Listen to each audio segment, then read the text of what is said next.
So what will dental insurance and third parties, what role will they have in shaping the future for dentists? Well, they've already shaped the future for most dentists.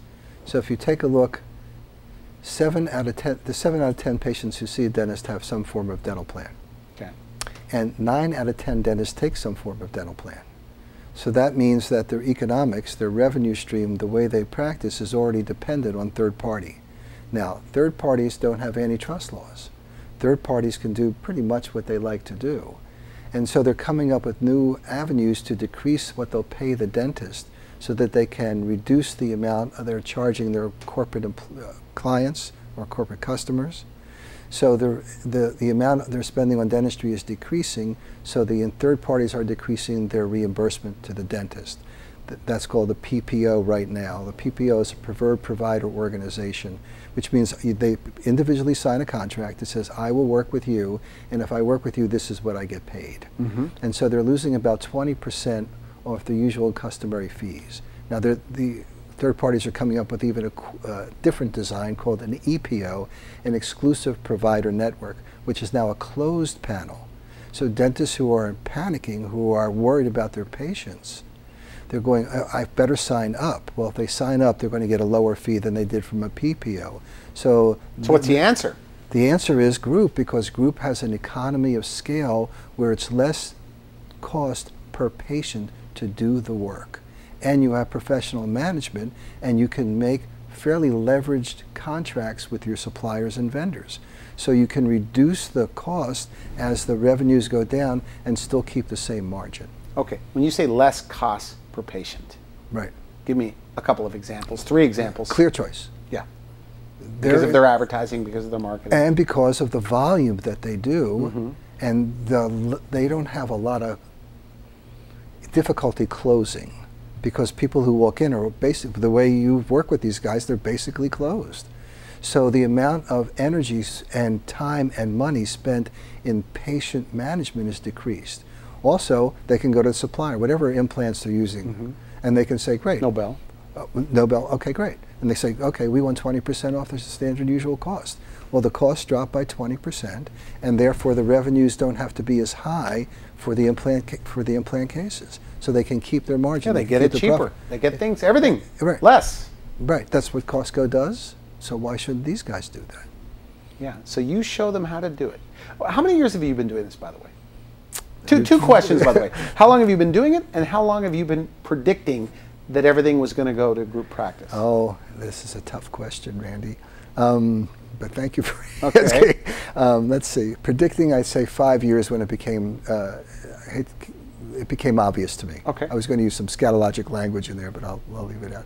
But it's clear. It was obvious because I was in medicine at the same time in the 90s when all this happened, and I had clients who were optical, and I had a pharmacy, so it was it was obvious to me. I've been in dentistry since 1966. That's when I went to dental school, and I've been consulting full-time since '84. And so my relationship to the industry, and I work with insurance companies, I've worked with biotechnical companies, I've worked with disease management companies, I've worked with group practices, solo practices. So I have the spectrum that most people in the industry, when they consult or whatever you want to call what we do, coach, are able to see what other people can't see. So my perspective is different. And by the way, your actions are a correlate to how you see the world. So I see the world differently than most practice management consultants are still selling the same old stuff.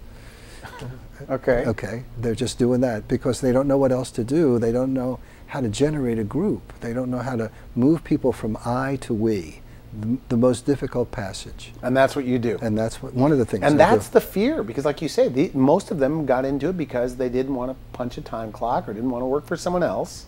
And now you're saying that, hey, if you get together, you're going to become more effective, earn more money, maybe even work less in some cases. I don't know about the earn more money. You'll be able to protect a substantial personal income. But do some people earn more money, though? Some, absolutely. Yeah. Well, let's talk a little bit about the young dentists coming into the game, because that's who's replacing the old dentists. So dental students are now absorbing a debt load of $300,000 to $500,000 by the time they graduate. Okay. Who can afford to buy a practice with a debt load of $300,000, married, and 2 kids under 2 years old. So the cost has gone dramatically.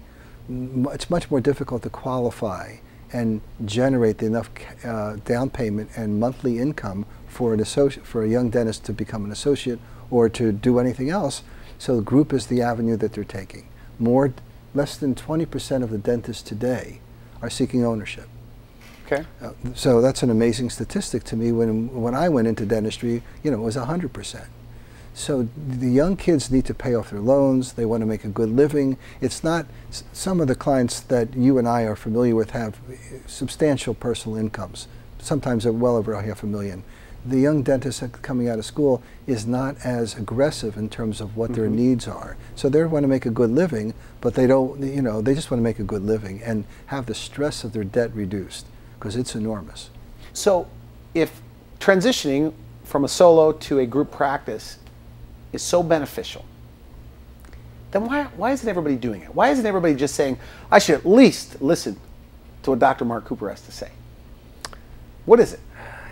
Human being is what it is. People, they know the past. It's predictable. It is somewhat viewable. They understand how to do solo practice. They understand the mechanisms. There has been an enormous amount of work in terms of how to run a business, a small solo practice. There's the $1 million practice, and there's a million things out there. So they don't want to hear that. Usually you only hear what you want to hear. So dentists who are a little bit more observant and see what's going on are beginning to open up.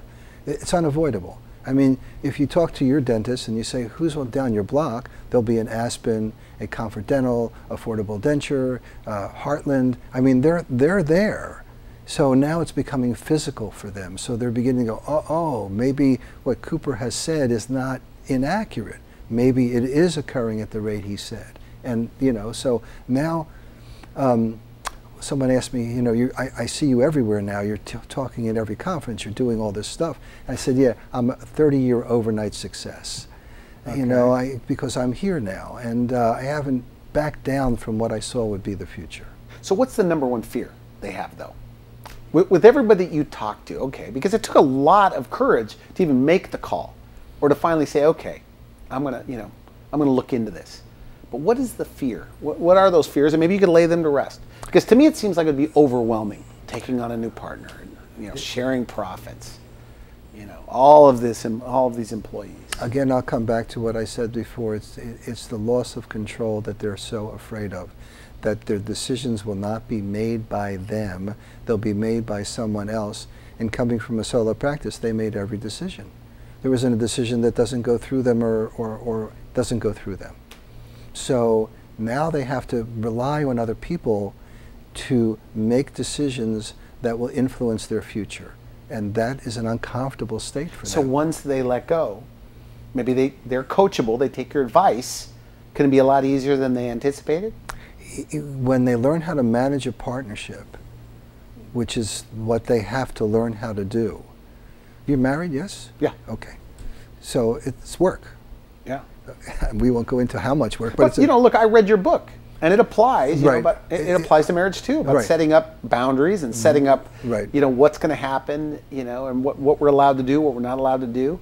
Actually, I read your book, and I was afraid. I thought, wow, I don't think I ever want to take on a partner here with the Wellness Hour, Well, but I gave it to another guy, and he was motivated. Right, because there is a way to go about managing a partnership, in terms of the levels of communication and processes that you can do that keep a partnership healthy.